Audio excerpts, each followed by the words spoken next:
अस्सलाम वालेकुम, तस्नीम शेख।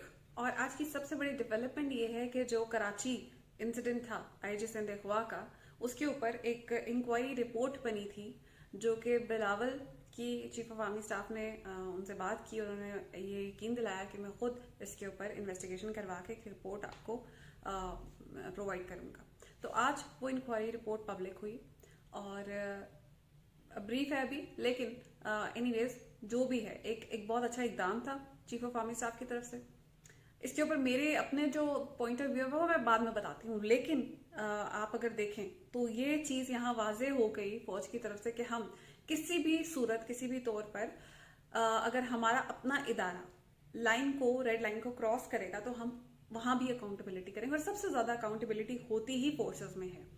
वहां पे इतनी सख्त कड़ी अकाउंटेबिलिटी है कि जो साबिक DGISPR आसिफ गफूर साहब थे, उन्होंने बताया था कि अगर आप देख लें कि फौज में अकाउंटेबिलिटी कैसे होती है तो आपको पता चलेगा कि आप मतलब बाकी के इदारे तो कुछ भी नहीं है। ठीक है, तो ये एक बहुत जबरदस्त मिसाल आज कायम हुई है, हमें अप्रिशिएट करना चाहिए और इसका खैर मकदम होना चाहिए। लेकिन अभी जो रीसेंट डेवलपमेंट्स हैं आप वो देखें तो आपको पता चलेगा कि इन एहसान फरामोशों के लिए मैं वो वर्ड सख्त वर्ड है वो यूज नहीं करना चाह रही हूँ क्योंकि इन्हें अक्सर गद्दार कहा जाता है और जिसकी आला मिसालें उन्होंने कायम की हैं, तो ये खैर उससे भी ऊपर हाइट छूते हैं ना, उससे भी ऊपर जाते हैं। तो इन लोगों के लिए आप जितना भी कर लें वो कम है। ठीक है, ये मैं आपको अभी बताती हूँ क्यों। आप ये देखेंगे, मुझे तो खैर मेरा अपना पॉइंट ऑफ व्यू कुछ डिफरेंट है। खैर जो भी है एक अच्छी बात है कि इस तरह से उन्होंने मतलब बताया कि ये अगर कुछ हुआ है, ऑफिसर्स थे कुछ इन्वॉल्व जिन्होंने अपने एंड के ऊपर इसका इंस्टीट्यूशन से कोई लेना देना नहीं था, लेकिन उन्होंने अपने एंड के ऊपर ये किया तो उन्होंने गलत किया। ये फौज की तरफ से क्लियर मैसेज गया, उन्होंने गलत किया। और उन्होंने इस चीज को भी नजरअंदाज करके कि हमारा इमेज क्या जाएगा कि हमारे अंदर से ऐसा काम हुआ, उन्होंने फिर भी रिपोर्ट पब्लिक की, उन्होंने फिर भी बताया, अपना वादा पूरा किया। मतलब उनके लिए एक मेरे ख्याल से ये एक बहुत बड़ी बात है। दूसरी बात ये है, मेरे अपने इसके ऊपर रिजर्वेशन है। मुझे खुद में अच्छा नहीं लगा। मुझे क्यों अच्छा नहीं लगा? क्योंकि बाबाए कौम की जिस वक्त बेइज्जती हो रही थी, उनके मजार की बेहुरमती हो रही थी, उस वक्त किसी को ख्याल नहीं आया कि वो हमारे कौम के, हम सबके बाप हैं, वो इस मुल्क को बनाने वाले हैं। एटलीस्ट उनके मजार की इज्जत का ही कोई ख्याल कर लेता। इतनी किसी में शर्म आ जाती कि ये हम सब के बाप हैं, वहां खड़े होके ये लोग भंगड़े डाल रहे हैं, नाच रहे हैं, वहां पे बेहुरमती कर रहे हैं, नारे लगा रहे हैं, और वहां पे किसी को ख्याल नहीं आया, किसी पुलिस अफसर को ख्याल नहीं आया, जो किसी की गैरत नहीं जागी, किसी आम कोई ओहदेदार किसी को ख्याल नहीं आया, किसी की गैरत नहीं जागी कि जाके इन लोगों से पूछ ले कि तुम लोगों ने किया क्या, कैसे किया। एक आइन तोड़ा ना, कानून था ना, आइन था, वो कैसे तोड़ दिया, वहां पे किसी को ख्याल नहीं आया। लेकिन अगर किसी को ख्याल आ गया, अव्वल तो असूलन आईजी सिंध को ये खुद करना चाहिए था, उनको खुद उसी वक्त एक्शन लेना चाहिए था। अजीब लोग हैं, अजीब कौम है, पता नहीं इनके लिए पाकिस्तान बना के गए हैं। मुझे तो ये सोच के हैरत होती है, इस कौम के लिए पाकिस्तान बना के गए थे जिनको इतनी शर्म ना आई कि हमारे बाप के मजार के ऊपर नारे लग रहे हैं, वहां तमाशा हो रहा है, इसी के ऊपर एक्शन ले ले। हम किसी चीज को, हर चीज छोड़ दो यार, मतलब करप्शन हो गई, लूट मार हो गई, सब कुछ हो गया, इसी चीज की हया कर लेते हैं कि ये मुल्क उस बंदे ने बनाया, उसके मजार को तो छोड़ दो, उसके ऊपर तो कोई एक्शन ले लो। वहां भी नहीं हुआ, वो किसी को ख्याल नहीं किसी, और वहां पे FIR नहीं कट रही। PTI के लोग, ये नहीं कि PTI एक जमात है इसलिए मैं कह रही हूँ, उनको थोड़ी हया थी, थोड़ी शर्म थी, वो बैठे ही पॉलिटिकल गेमिंग थी या जो भी था, नन ऑफ माई कंसर्न। मैं एक पाकिस्तानी के तौर पे बात कर रही हूँ। आप वहां वो लोग बैठे, उन्होंने प्रेशर डाला कि आप FIR कटे। क्या गलत किया अगर प्रेशर डाला तो? क्या मैं भी अगर होती, इतनी मेरे मतलब होता, अगर उनकी जगह मैं होती तो मैं भी यही करती। और मेरे ख्याल से हर एक पाकिस्तानी जिसके दिल में दर्द है पाकिस्तान का, वो यही करता।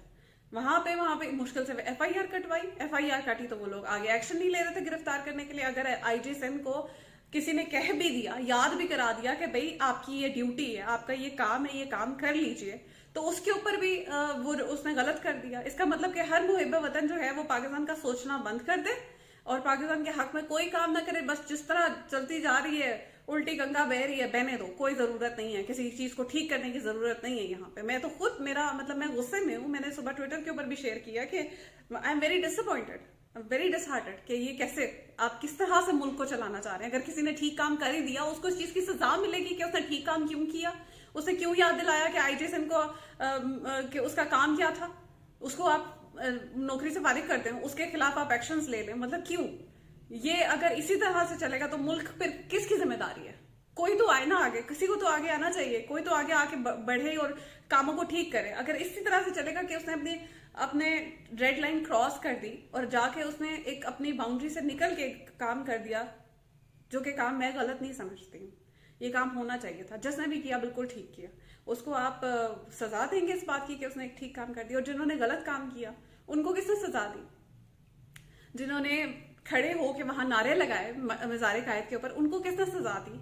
वहां पे पाकिस्तान के खिलाफ जो आज तक ये जबान इस्तेमाल कर रहे हैं, उनको उस जबान इस्तेमाल करने के खिलाफ किसने सजा दी? इनके आज तक के कारनामे उठा के देखें, उनके ऊपर इन्हें किसने सजा दी? वहां बलूचिस्तान में खड़े होके ये कहते हैं हम इसको आजाद रियासत बनाएंगे, उनको किसने सजा दी? अयाज सादिक खड़े होकर असेंबली में कहता है कि ये हमारे चीफ ऑफ आर्मी स्टाफ के पांव कांप रहे थे, उसको किसने सजा दी? उसने कहा कि पाकिस्तान डर रहा था, उसको किसने सजा दी? किसी ने सजा नहीं दी है। 1000 इनके कारनामे हैं, आप खड़े होकर कहते हैं हम राज फाश कर देंगे, किसने सजा दी? किसी ने नहीं दी। लेकिन यहाँ पे सजा देनी याद आ गई, क्यों? क्योंकि एक मुनज़्ज़म इदारा है। और अगर आपकी अच्छाई का सिला क्या मिला? आपकी अच्छाई का सिला ये मिला कि नवाज शरीफ साहब ने अभी ट्वीट करके कहा कि हम तो इसको रिजेक्ट कर देते हैं। आप ट्वीट सुने उनकी, inquiry report on Karachi incident is a cover up scapegoating juniors and shielding the real culprits, report rejected. Who are you to reject the report? You are a culprit, you are a convicted criminal जो यहां से फरार होके गया हुआ है। Who the hell are you कि आप रिजेक्ट करेंगे रिपोर्ट को? आप वापस आए, आप आके जरा केस भुगते और हमें बताएं कि आपने असासे किधर से बनाए हैं। बातें आप बाद में करें, आप ये आपके काम नहीं है। दिस इज स्टेट मैटर्स, ये स्टेट के काम है और हम अच्छी तरह से इनको डील कर लेंगे, आप इसके लिए परेशान ना हो। आप अपने जरा आके खाते क्लियर करें। पूरा खानदान इनका जो है वो करप्शन में पकड़ा हुआ है और ये बातें करते हैं कि रिपोर्ट रिजेक्टेड। और ये अजीब तमाशा लगा हुआ इस मुल्क में कि यहाँ पे एक बड़े इशू के ऊपर भी आप जो है बात नहीं कर सकते। सबसे बड़ा इशू जो है वो हो जाता है, रियासत तोड़ने की बातें हो जाती हैं, पाकिस्तान के खिलाफ जहरीली जबान इस्तेमाल की जाती है, किसी को ख्याल नहीं आता। लेकिन अगर कोई ने याद करा दे कि आपका ये काम है, आपको ये काम करना है, तो वो गलत हो जाता है एंटायरली। मतलब दिस इज मेरे पर्सनल फास्ट नहीं है। I am disappointed and extremely disappointed. ये मैं एक पाकिस्तानी होने के नाते और सब पाकिस्तानी जो मुझे यहाँ फॉलो करते हैं, सुनते हैं, जो पसंद करते हैं, मैं उनके बिहाफ पे बोल रही हूँ। ये मैं उनके बिहाफ पे उनका दर्द शेयर कर रही हूँ। Thank you very much.